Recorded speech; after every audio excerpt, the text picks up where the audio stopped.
জিটিএতে আর অংশগ্রহণ নয়, তবে এখনই জিটিএ পুরোপুরি পরিত্যাগও নয়, এই কৌশলে নিল গোর্খা জনমুক্তি মোর্চা। সোমবার বিভিন্ন দলের প্রতিনিধিদের নিয়ে বৈঠকে বসেন মোর্চা নেতারা। সেই বৈঠক শেষে মোর্চা বিধায়ক হরকা বাহাদুর ছেত্রী জানান, জিটিএ কখন পুরোপুরিভাবে বর্জন করা হবে তা নিয়ে পরে সিদ্ধান্ত নেওয়া হবে। There was elaborate deliberation on the viability or the possibility to continue with GTA, and on such time as decided by the all party, the GTA may altogether be abandoned, but on an appropriate time that has been decided by the all party meeting. We only discussed about the timing and the appropriate situation when GTA would be rejected altogether.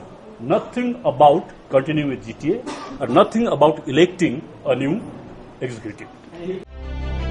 শনিবার মকরণ থেকে মুখ্যমন্ত্রী ঘোষণা করেন ৭২ ঘন্টার মধ্যে পদাধিকার বলে জিটিএর দ্বিতীয় ক্ষমতা সম্পন্ন ব্যক্তিকে চিফ এক্সিকিউটিভের দায়িত্ব নিতে হবে।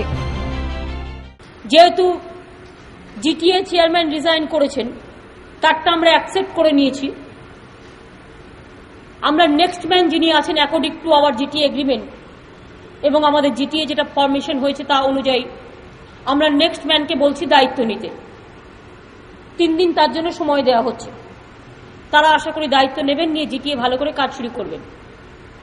আর যদি না করেন, আমায় যদি জিজ্ঞেস করেন if and buts, I can't give reply right now, এটা 72 ঘন্টা পরে আমি আবার বলবো।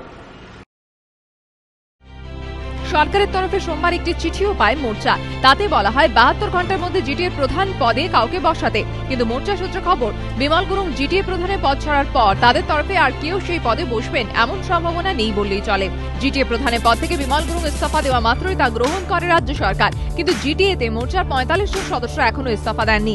এদিন জিমখানা বৈঠকে দাবি ওঠে জিটিএ সদস্যদের ইস্তফা দিয়ে দেওয়ার জন্য, কিন্তু এ ব্যাপারে এদিন চূড়ান্ত কোনো সিদ্ধান্ত হয়নি। মোর্চার কোনো সদস্য জিটিএর দায়িত্ব না নিলে মনোনীত 5 সদস্যের মধ্যে কাউকে জিটিএ প্রধান হিসেবে নিয়োগ করতে পারে রাজ্য সরকার, আবার জিটিএর মাথায় প্রশাসকও বসাতে পারে সরকার। কিন্তু ঠিক কি হবে তার কোনো সদুত্তর এখনো মেলেনি, ফলে জিটিএর ভবিষ্যৎ ঘিরে ঘোর অনিশ্চয়তা। তবে রাজনৈতিক মহলে মতে ৭২ ঘন্টার মধ্যে জিটিএর প্রধানের দায়িত্বে কাউকে বসাতে বলে যে বার্তা সরকার পাঠিয়েছে তা কার্যত গুরুত্ব দিচ্ছে না মোর্চা, কারণ তারা এক প্রকার বুঝিয়ে দিয়েছে জিটিএ প্রধানের পদে তাদের আর কেউ বসবে না। তবে এরই সঙ্গে জিটিএ কবে ছাড়া হবে সে ব্যাপারে উপযুক্ত সময় সিদ্ধান্ত বলে বিষয়টি ঝুলিয়ে রাখার কৌশলও নিল মোর্চা, এমনটাই মত রাজনৈতিক পর্যবেক্ষকদের। বিতনু চট্টোপাধ্যায় ও মোহন প্রসাদের রিপোর্ট, এবিপি আনন্দ, দার্জিলিং।